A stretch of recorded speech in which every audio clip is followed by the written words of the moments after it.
서민 주거난 해소를 위해 각종 혜택을 주며 장려했던 임대 사업자 제도. 그 부작용이 심각하게 드러나고 있습니다.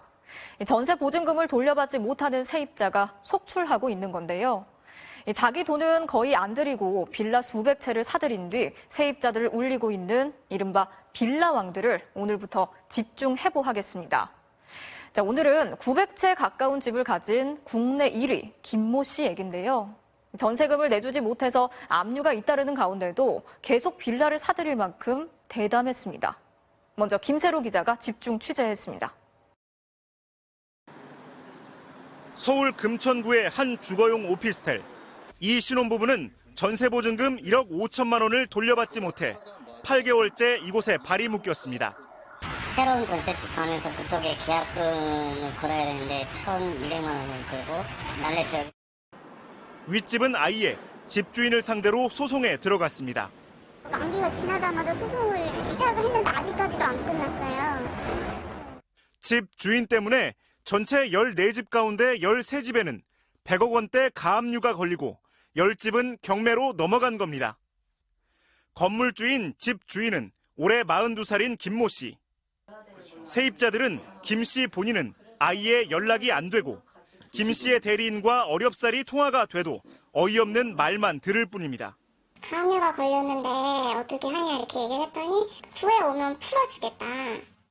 댄스 강사 출신인 김 씨는 한두 채씩 빌라를 매입하다 5년 전 임대사업자로 변신했습니다. 본인과 어머니 서모 씨 이름으로 사들인 집만 892채. 그런데 이 집들 가운데 이들 모자가 보증금을 주지 않아 주택도시보증공사 허그가 대신 내준 보증금만 186억 원. 공사 측이 이 돈을 받기 위해 가압류를 걸면서 세입자들만 피해를 보게 된 겁니다. 아예 전화를 안 받아요. 처음에는 잠이 안 오는 거예요. 어떻게 그렇게까지 할 수 있을까라고. 주택도시보증공사가 대신 준 보증금 가운데 김 씨가 스스로 갚은 건 21%인 34억 원뿐. 그러면서도 집은 계속 사들였습니다. 전세금을 못 줘 문제가 불거진 2019년 4월 이후에도 김 씨가 더 사들여 세입자까지 들인 집이 확인된 것만 8채입니다. 그럼 선생님은 여기 이사는 언제 오신 겁니까? 작년에 왔는데. 작년에 오셨어요? 아니 7월달에. 최근에는 세입자들이 전세계약금을 낸 이후 가압류 사실을 뒤늦게 알고 계약 취소를 요구했지만 김 씨가 거부했습니다. 짐을 다 뺀 상태인데 이사도 못하고 이제 여가방에서 생활도 하고 아기까지 있으니까 너무 힘들고. 어머니 서 씨 집들도 상황은 비슷합니다. 저희 세입자들은 그 보증금 하나로다가 잘 되겠죠? 잘 되겠죠라뇨. 지금 계약 만료된 1달 반이 지났는데. 세입자들의 원성이 빗발치는 가운데 김 씨는 작년 12월엔 한 인터넷 매체와 인터뷰까지 했습니다. 자신의 원칙은 신뢰와 정직 그리고 역지사지라며 한국 주택시장에서 빌라가 재대접을 받을 수 있게 노력하겠다고 말했습니다. 보증금도 계약금도 건질 방법이 없는 세입자들은 허탈할 뿐입니다. 포기를 하게 돼요. 우리나라 법으로는 이게 안 되겠구나. MBC 뉴스 김세로입니다. 네, 안녕하십니까. MBC 기획취재팀 이준희 기자입니다. 네, 저희는 서민들의 전 재산이라고 할 수 있는 그 전세보증금을 가지고 위험한 갭 투기를 하고 결국 지금 대규모 미반환 사태를 촉발한 그런 직부자들을 집중 보도를 했는데요.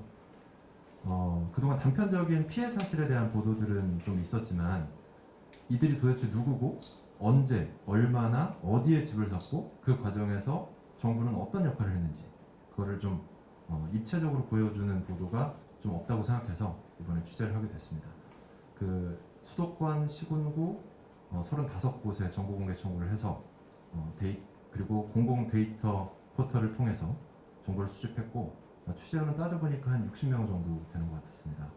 그래서 방송 리포트 7개로는 좀 부족해서 저희 대한민국 나쁜 집주인 리포트라는 인터랙티브 사이트 그리고 서울대 언론정보연구소의 팩트체크 사이트에 이렇게 게재를 해서 다른 이제 방송을 못 본 시청자분들께 좀 소개를 했는데 1분 30초 이 방송 리포트 시대가 좀 저물어가는 상황에서 이런 뉴미디어 공간을 좀 활용한 것을 좀 좋게 봐주신 것 같습니다.